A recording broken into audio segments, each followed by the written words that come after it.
హల్లెలూయా. దేవుడికి మహిమ కలుగునుగాక. ఈ క్రిస్మస్ వేళలో మనందరము సంతోషంగా ఉండాలని దేవుడు చూస్తూ ఉన్నారు. దేవుని వాక్యము జాగ్రత్తగా విందాం. సామెత గ్రంథము 19వ అధ్యాయము 1వ వచనం. యథార్థముగా ప్రవర్తించు దరిద్రులే శ్రేష్ఠుడు. ఈరోజు నువ్వు అనుకుంటున్నావు, యథార్థంగా జీవించటం వల్ల నువ్వు బాధపడుతున్నావు. నువ్వు చేసే ప్రతి పనిలోనూ యథార్థంగా జీవిస్తున్నావు. నువ్వు వెళ్ళే కంపెనీలోని కానీ నువ్వు చేసే ఎక్కడ నమ్మకంగా పనిచేస్తున్నావో ఆ నమ్మకంగా పనిచేసిన దగ్గర నువ్వు యథార్థంగా జీవిస్తున్నావు, కానీ నీకు ఏమాత్రమో సంతోషం లేదు.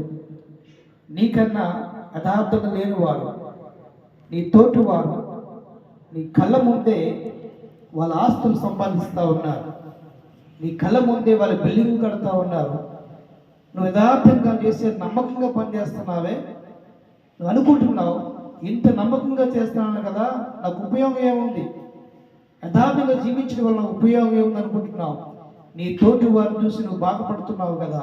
దేవుడు అంటున్నాడు, నువ్వు బాధపడకు, నువ్వు దరిద్రం అనుభవిస్తున్నావు, కానీ ప్రభు దృష్టిలో నువ్వు శ్రేష్ఠుడిగా ఉన్నావు. నీ తోటి వారు బిల్డింగులు కార్లు కొంటా ఉన్నారు.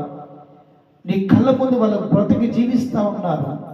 నీవు చూసి వాళ్ళ చూసి బాధపడుతున్నావు. సోదరుడా, నువ్వు ఏ పనిలో నమ్మకంగా ఉన్నావో, ఏ దాసుడి కింద పనిచేస్తున్నావో నువ్వు అలాగే పనిచేయి, దేవుడిని దీవిస్తాడు.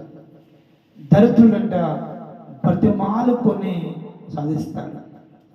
దరిద్రుడు దేవుని బతిమాలుకుంటాడు.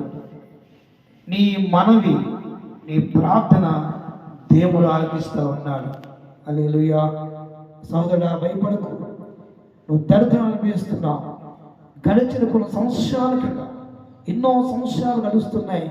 నీ జీవితంలో ఎక్కడ ఎదుగు బతుకు లేదు. నీ తోటి వారు బాగుపడుతూ ఉన్నారు.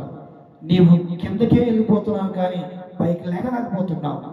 ఈరోజు దేవుడు నీతో మాట్లాడుతున్నాడు. ఖచ్చితంగా దేవునికి సహాయం చేస్తాడు. దేవుడు నిన్ను పైకి లేపుతాడు.